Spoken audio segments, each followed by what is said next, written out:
Yumi's back there. Yumi, want to discuss with the great peoples gimbal things? What up, A-Fam? Kitty here with Atola Visuals. For those who don't know, I run this YouTube channel where we do gimbal reviews, camera reviews, some filmmaking tutorials, a little bit of travel here and there, event coverage. I also own and operate a video production company here in San Francisco. That was a very long intro, I apologize. But today I'm going to be discussing with you my main gimbal right here. This is the MOZA Air 2. I've been using her for a little over half a year now, so we've become great friends. If you want to check out my review, you can check that out up here. So today I'm going to be discussing with y'all just basic things like setup, how to balance.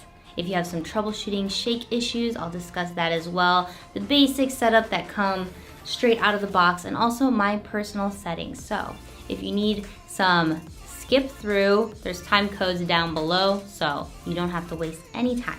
I want to thank Guts and MOZA for sponsoring this video so I can drop this knowledge and help you guys out with your new gimbal setup. Or if you're still a little confused and it's months later, I'm here for you.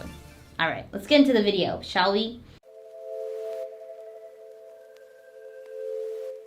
The most important thing about gimbal is always balancing, no matter if you're changing lenses, if you're adding microphones, any little different thing you add to this gimbal, you're gonna have to rebalance. So that is very important, and it'll minimize shake and vibrations later on. First off, make sure you have the lens on your body, the batteries in the slots, the lens caps off. If you're adding microphones or anything else and you need to connect cables, put that on right away before you balance, because it's gonna off kilter the weight later on. Put that quick plate on. If you have heavier lenses, I suggest moving it all the way forward. This is how I set up my 24-70 G Master. For this MOZA gimbal, it's got kind of like a dual quick plate system. It's one to make it easier, so if you take your camera off and on the gimbal, you can snap it back on and it'll keep its balance and you don't have to rebalance it later on. And then the second system there is to move it back and forth to actually balance. So one's more of like a locking mechanism for the actual quick plate, and the second part is to actually move it back and forth. So it looks a little different from the other gimbals that maybe you've had in the past. So balance that first as best as you can. It doesn't have to be perfect because you're probably gonna have to go back to it after the next step, and it's totally normal for every gimbal. So don't worry. Go on to the next lock here. Balance it as best as you can.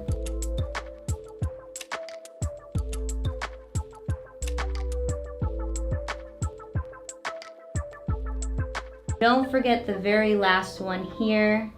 All you gotta do is tilt it over a little bit, move it back and forth, and make sure it's pretty level, and you're good to go. I do kind of a little last check to make sure everything is really perfect and dialed in, and boom, easy to go. If you keep using the same camera and lens setup, you won't have to do this over and over again. If you're gonna be throwing on a zoom lens like I have here and extends when it zooms, go for the median and balance it that way. So for me, this 24-70, it was at like a 35-ish.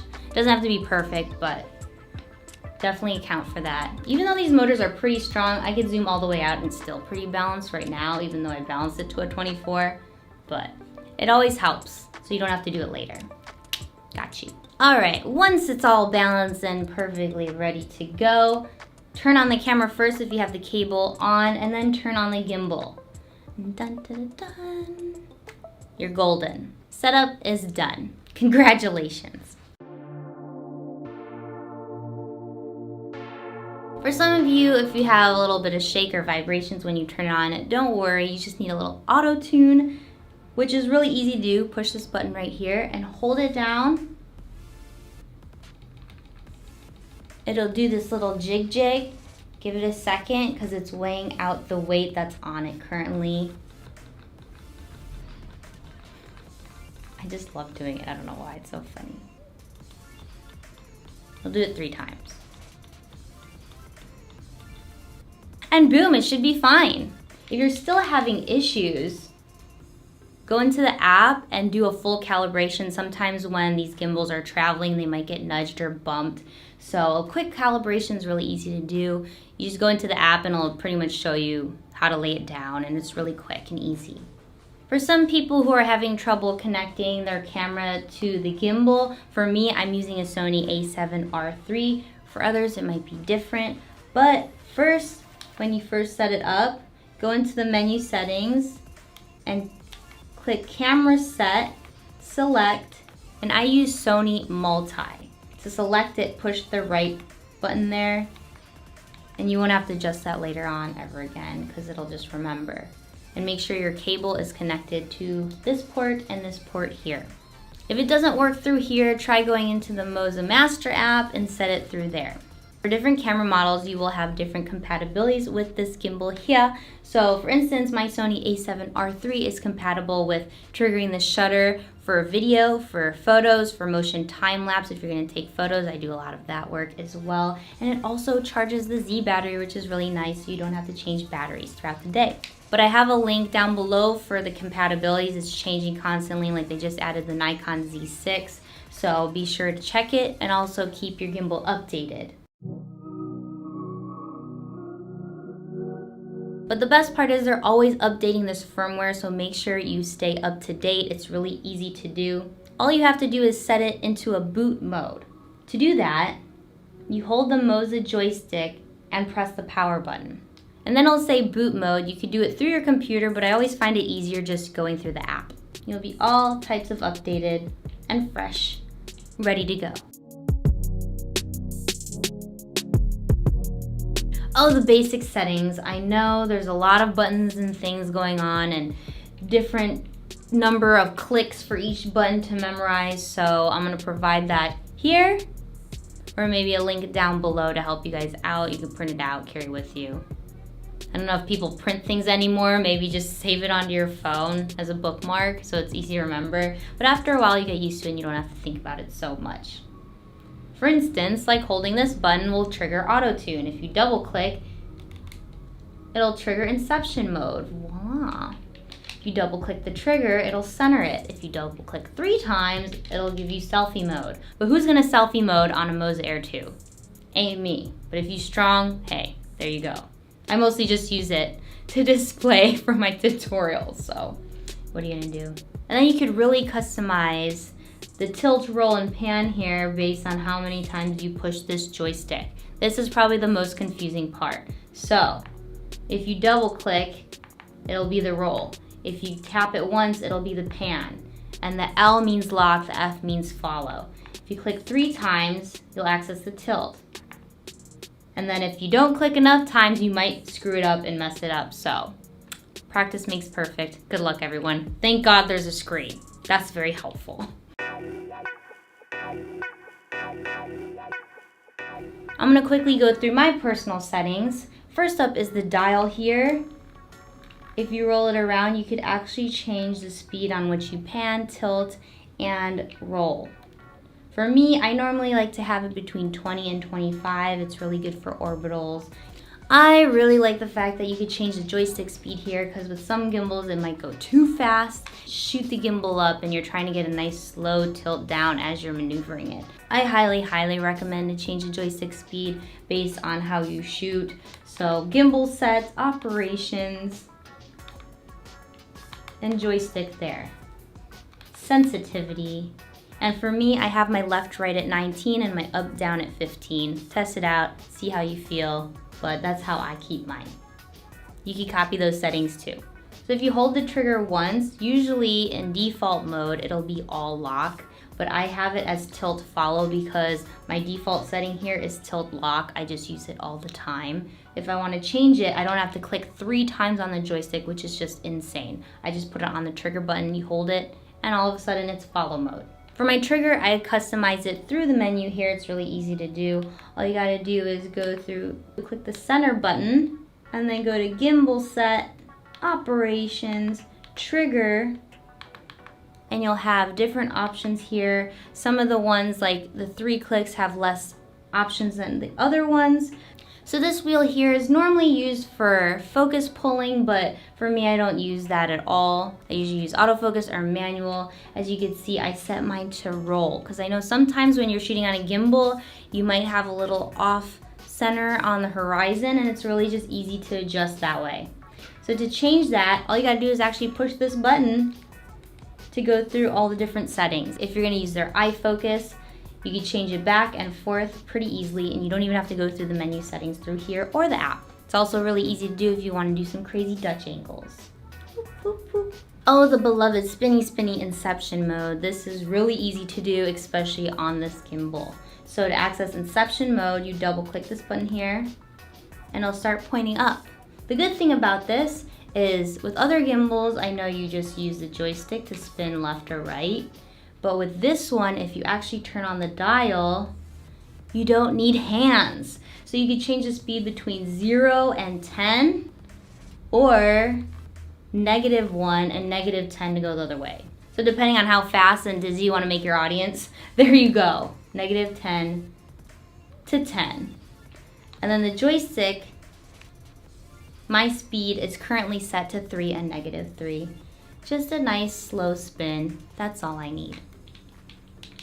And double click the trigger to recenter it. Manual positioning is something I like to use on all my gimbals, and you can definitely set them or turn them off.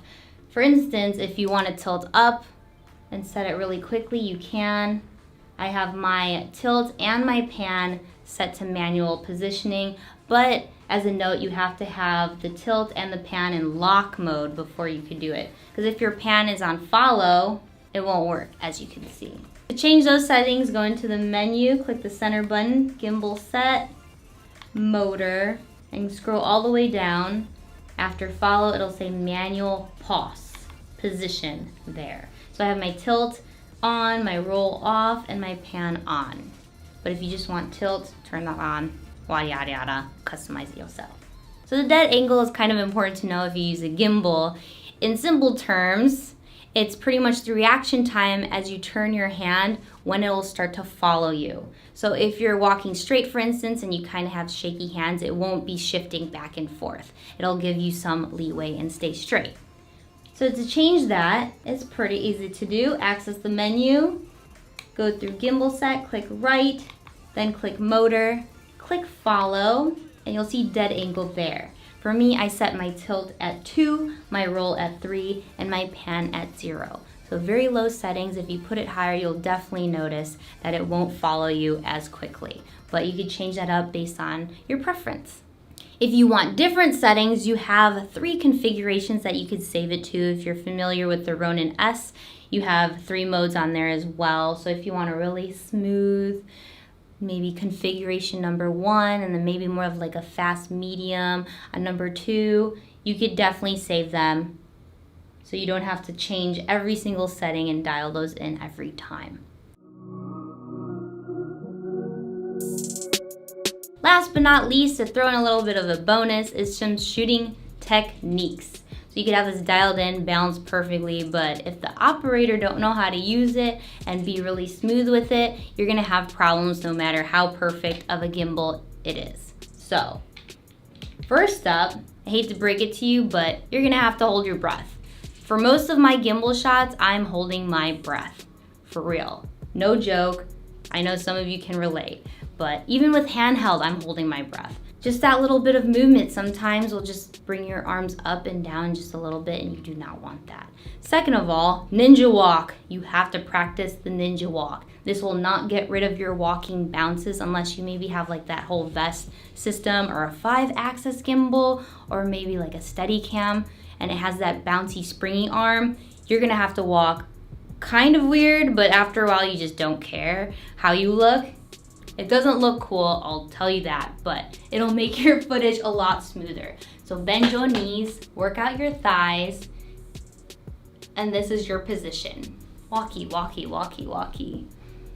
Definitely work out because it'll work out your back, it'll work out your legs, it'll work out your arms here. So I have a gimbal workout tutorial here if you don't go to the gym. There's exercises you could do pretty much anywhere. But if you do go to the gym, I highly recommend doing leg workouts, squats, deadlifts, and also I like to take maybe you probably could hold more, but I take like a 25-pound dumbbell and I'll literally just walk around the gym like I was holding a gimbal. People look at me weird, but whatever. I'm gonna have the arms and the strength for when I actually have to shoot, because this isn't 25 pounds, but I'm prepared for it. So I'll just practice going back and forth around the gym, do some orbitals, walk backwards so you get the footwork too, because you're also practicing the footwork. So I know it's a lot to take in if you're a beginner, but you get used to it and you won't have to think about it anymore once you get used to it. And lastly, practice, practice, practice, practice, practice. I've been using gimbals, I feel like, for a couple years now, and I still think I'm like not the best at gimbal operation, and I'm still working out, I'm still going slowly and working on my moves. So have fun. I'm so excited that you guys, if you guys are new gimbal users, you're gonna have a ton of fun and your production value is definitely gonna skyrocket. So, and you also get a workout as well, which is always nice.